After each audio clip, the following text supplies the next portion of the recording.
He was her hero until he betrayed her. You won't believe what happened next. In a small, vibrant village tucked away in the heart of Africa, Amina was known for her quiet strength and warm smile. She lived a simple life, helping her mother tend to their modest farm and dreaming of a brighter future. Amina's world was small, but full of hope, and at the center of it was Tund, a man she believed to be her hero. Tund was everything Amina admired: strong, resourceful, and kind. He was a local carpenter who always found time to help others in the village. Whether it was fixing a neighbor's broken chair or building a shelter for the elderly, Tundi was there.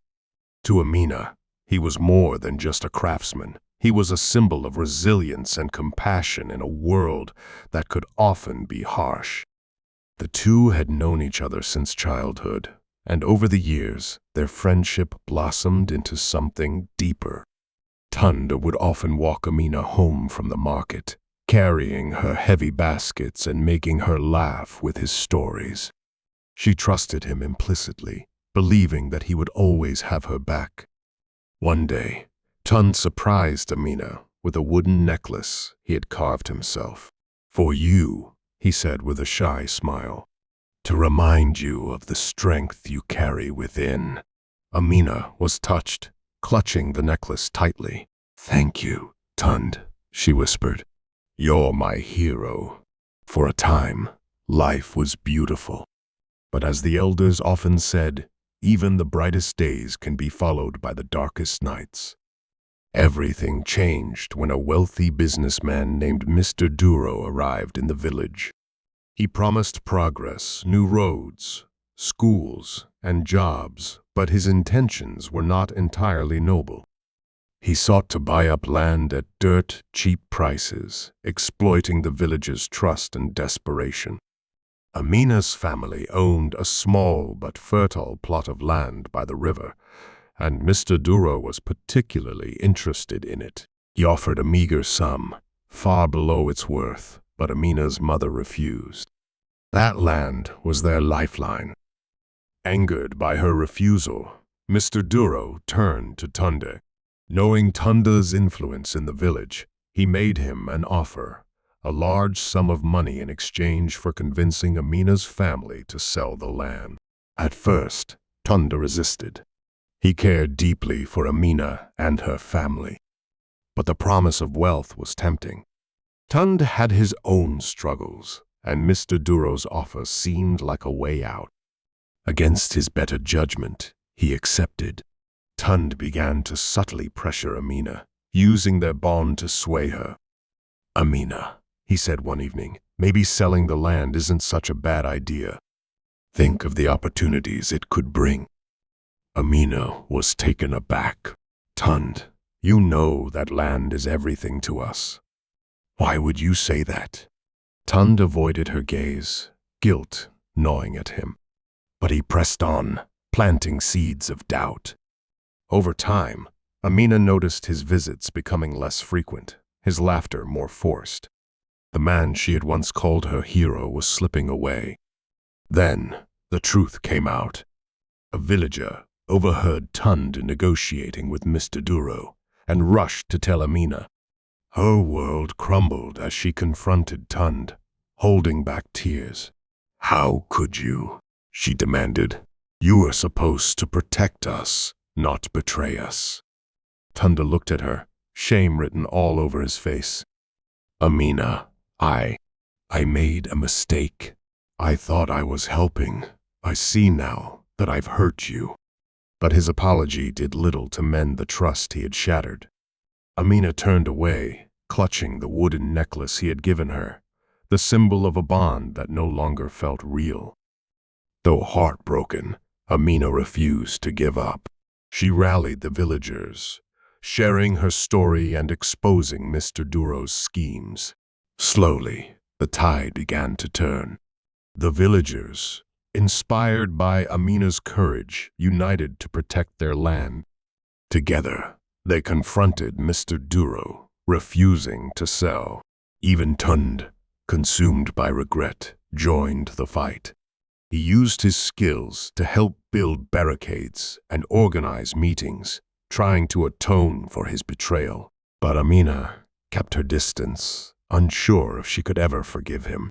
The battle was long and exhausting, but the villagers' resilience paid off.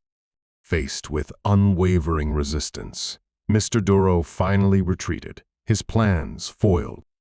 The land remained in the hands of its rightful owners, and the village celebrated their victory.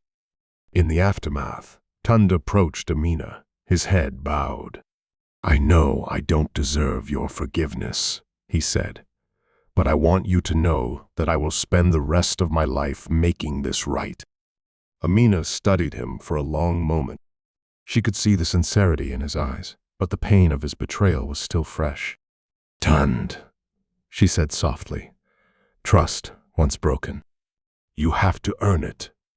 And so, Tunda set out to rebuild what he had destroyed, not just with Amina, but with the entire village.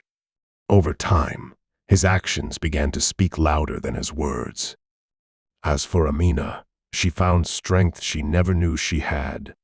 Her faith in herself and in her community grew stronger than ever. Though the scars of betrayal remained, they served as a reminder of the lessons she had learned: to trust cautiously, to fight fiercely, and to never let anyone dim her light. In the end, Amina realized that heroes are not infallible. They are human, capable of both greatness and mistakes.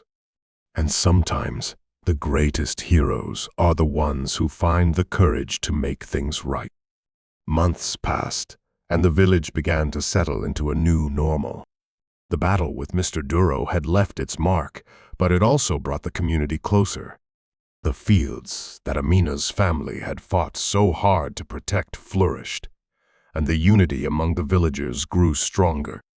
Tund, burdened by guilt, threw himself into service. He became a shadow of his former self, quietly fixing homes, repairing tools, and helping wherever he could. He worked tirelessly, not for recognition, but to rebuild the trust he had lost. Yet, no matter how hard he tried, the weight of Amina's cold distance hung over him like a storm cloud. One evening, as the sun dipped below the horizon and painted the sky in hues of gold and crimson, Tunda approached Amina by the river. She sat on a large rock, staring at the water, her wooden necklace glinting in the fading light. "I've wronged you in ways I can never undo," Tunda began, his voice soft but steady. "But I need you to know that every step I take now is to honor the faith you once had in me." Amina turned to him, her eyes filled with a mix of sorrow and resolve. "Tund, betrayal doesn't just break trust, it breaks hearts. What you did cut deep, not just for me, but for this village. Yet, I've also seen your efforts to make amends. The people are beginning to trust you again. But as for me," she hesitated, looking at the river as if searching for the right words. "I don't know if things can ever go back to the way they were," she continued, "but I believe in second chances for those who truly earned them." Tunda nodded, tears brimming in his eyes. "I'll keep earning it, Amina, even if it takes the rest of my life."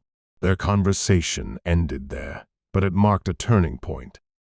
Though their bond would never fully return to its former glory, it began to evolve into something new, a quiet understanding, a respect born from shared struggle and growth. The village thrived in the wake of its victory. Amina emerged as a leader, her courage inspiring others to believe in their collective strength. She organized markets, taught younger villagers how to manage crops, and ensured that the community's voice remained united.